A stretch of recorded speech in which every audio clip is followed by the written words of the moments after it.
Hey guys. So when I was going to college, I was in high school and I had declared my major and I had let everybody know that I was going to go into engineering.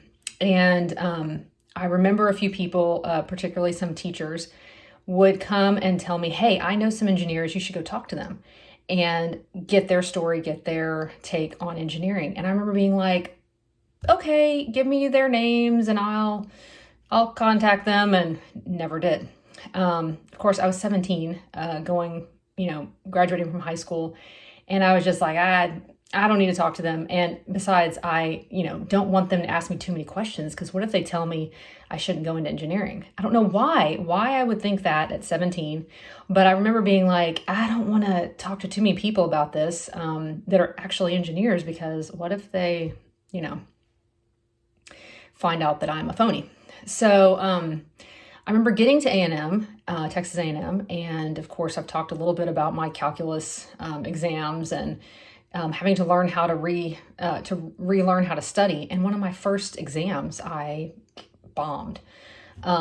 It was a multiple choice calculus test. If anybody knows anything about calculus, a lot of people rely on showing your work for credit. And when you have multiple choice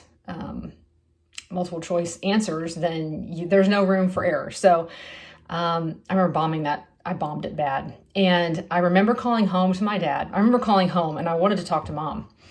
And I got my dad instead. And I said, look, Dad, I've been looking into this. Like, I really just don't think I'm going to succeed at this. Like, I think I'm going to fail out of engineering. I really need to go into something else. I've been looking into other majors. And Dad was like, I don't think I'm not gonna let you quit so soon. And I remember being like, can I please talk to mom? Because I was like, I needed some sympathy. And Dad wasn't giving me any. He was like, you need to buckle down and keep going. And I'm glad he did. But again, I felt like a giant imposter. I was like, I'm failing my exams, especially the first ones. I would always fail that first exam, and then I'd be clawing my way up for the rest of the semester. Then I remember my first big embarrassment as an engineer. I was probably 2 or 3 years into my career, and I was sitting in a morning call, and I made some comment in front of 30 or 40 of my teammates in a morning call. And the boss, the operations manager, he just ripped into me and told me, you're not supposed to do that. There was a better way you could have handled that. And I remember at the time thinking it was really harsh, the way he kind of called me out in front of everybody. But in the end, he was right. But I felt like just such a huge imposter. I felt like I didn't belong at that table. And I remember going to the bathroom and locking myself in a stall and crying and being like, what am I doing here? Like, maybe I am not cut out for this. Then I remember, I always seem to have run across quotes or talked to people about things and come to grips with things.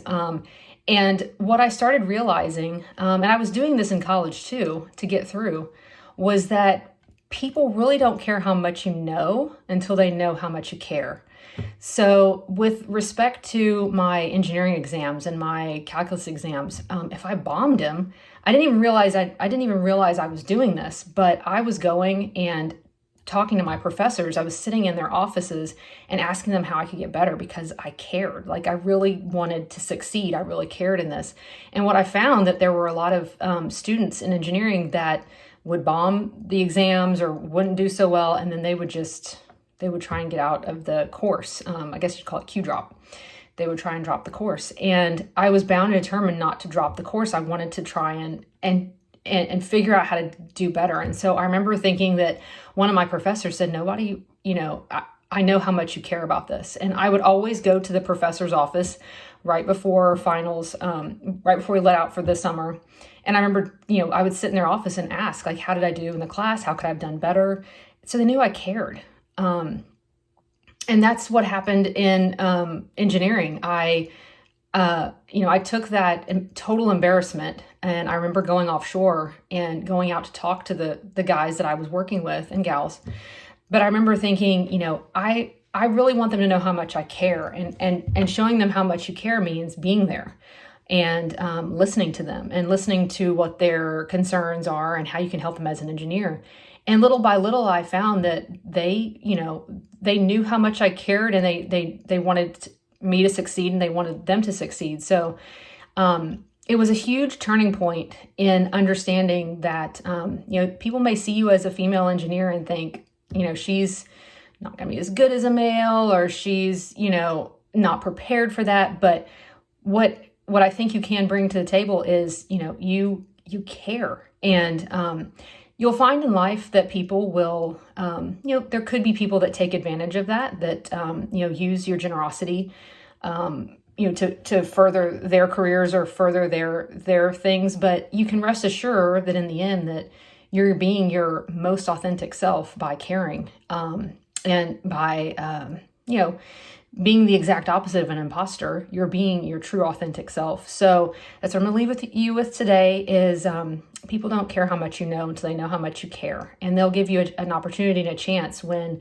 you prove to them that, you really care and you really do. So thanks for leaving me comments. I appreciate all of your feedback and how much these videos are meaning to you. And I will see you again next week. Thanks.